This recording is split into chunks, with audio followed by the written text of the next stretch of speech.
नमस्कार दोस्तों, मैं हूं परवीन साहनी। दोस्तों, बिहार में आखिर वो हो ही गया जिसका सबको इंतजार था। बिहार के मुख्यमंत्री नीतीश कुमार ने अमित शाह को एक बहुत ही बड़ा झटका दिया है। हालांकि वो झटका बिहार से सीधे तौर पर जुड़ा नहीं है, वो फैसला मणिपुर से जुड़ा हुआ है।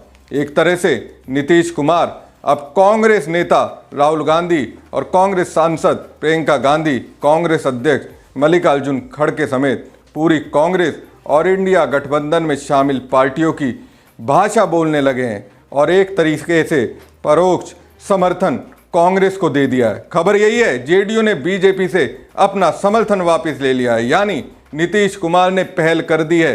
बिहार जिस मकसद से राहुल गांधी आए थे, लगता है वो मकसद राहुल का पूरा हो गया और अब जेडीयू ने बीजेपी से जिस तरीके से अपना समर्थन वापस लिया है, उससे तो ऐसा ही लगता है इंडिया गठबंधन में बहुत जल्द नीतीश कुमार की एंट्री होने वाली है। अपने दोस्त लालू यादव की पहली शर्त को पूरी करते हुए नीतीश नजर आ रहे हैं। दोस्तों, खबर यह भी है कि बिहार के मुख्यमंत्री नीतीश कुमार की पार्टी जेडीयू ने मणिपुर में भाजपा से अपना समर्थन वापस ले लिया है। अब समर्थन वापस ले लिया है, ये बात समझने की है, क्योंकि बिहार में मणिपुर में अगर सरकार से समर्थन नीतीश वापस ले भी लेते हैं तो मणिपुर की सरकार पर कोई फर्क नहीं पड़ता, ना उनका मुख्यमंत्री हटता है। मगर नीतीश ने एक तरीके से सीधा सीधा मैसेज अमित शाह को दे दिया है कि अब बस बहुत हो गया। इससे बिहार के आगामी विधानसभा चुनाव में सीट बंटवारे पर भी असर पड़ेगा। मणिपुर में जारी हिंसा और कानून व्यवस्था की स्थिति भी इस फैसले का एक बड़ा कारण हो सकती है। मणिपुर विधानसभा में भाजपा के पास 32 सीटें हैं, जो बहुमत से ज़्यादा हैं, लेकिन जेडीयू के 6 विधायक थे जो अब एक ही रह गए हैं। 5 दूसरी पार्टी में शामिल हो चुके थे, जो अब भाजपा सरकार का हिस्सा नहीं रहेंगे। ये फैसला लगभग 2 साल से अशांत मणिपुर में भाजपा के लिए एक बड़ा झटका हो सकता है। भाजपा पहले से ही कानून व्यवस्था को लेकर विपक्ष के निशाने पर थी। मणिपुर विधानसभा में भाजपा के पास 32, एनपीएफ के पास 5 और एनपीपी के पास 7 सीटें हैं।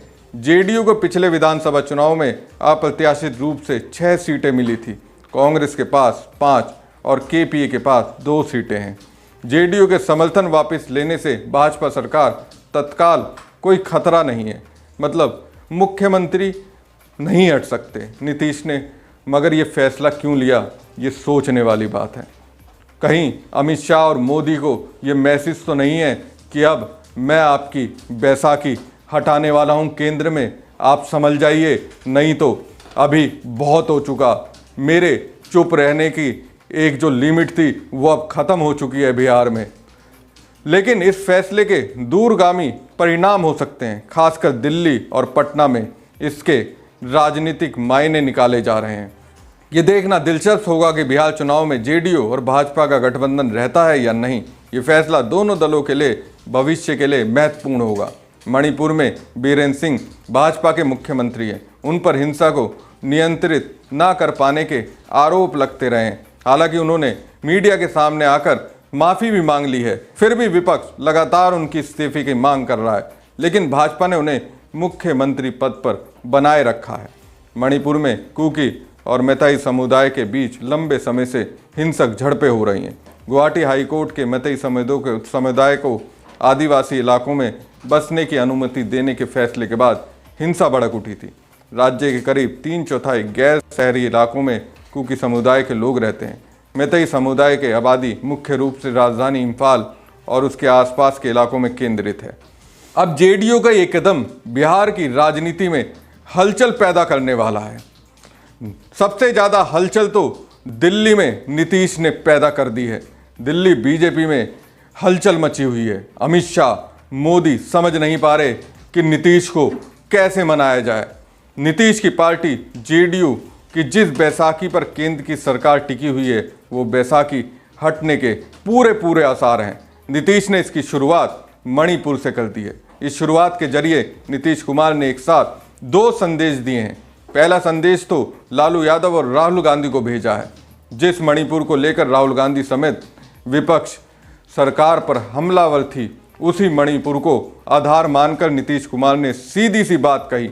मणिपुर के मसले पर वो विपक्ष के साथ हैं, यानी लालू और राहुल गांधी के साथ हैं। तो क्या माना जाए अब मेंटली तौर पर राहुल तेजस्वी के साथ हैं, बीजेपी से अलग होने के पूरी तरह मन बना चुके हैं। तो दूसरा संदेश एनडीए के अगवा बीजेपी के पास गया है, और सबसे ज़्यादा अगर किसी के पास भेजने के लिए नीतीश अपना संदेश बेकरार थे तो वो थे अमित शाह। कहीं ना कहीं पिछले दिनों जिस तरह से बिहार के मुख्यमंत्री नीतीश कुमार को टैकल करने का प्रयास किया गया, जिस तरह नीतीश के लोगों को अपने पाले में शाह ने ले लिया। कौन थे आप जानते हैं? कौन थे नीतीश के वो दो खास? वो हैं उन नीतीश के दो सांसद लल्लन सिंह और संजय झा, जो अब शाह के खास हैं। इसके बाद नीतीश बाखूबी जान गए बीजेपी के अगवा वाले एनडीए के साथ रहना अब मुनासिब नहीं होगा। पहली बार 2013 में नरेंद्र मोदी के प्रधानमंत्री पद के उम्मीदवार बनने के बाद जेडीयू ने भाजपा से अपना गठबंधन तोड़ लिया था। नीतीश कुमार ने इस निर्णय को सांप्रदायिकता के खिलाफ लड़ाई बताया था। इसके बाद जेडीयू ने बिहार में अलग राह अपनाई और आरजेडी के साथ महागठबंधन बना लिया था। फिर 2017 में नीतीश कुमार ने आरजेडी और कांग्रेस के साथ महागठबंधन तोड़ते हुए फिर से भाजपा के साथ हाथ मिलाया।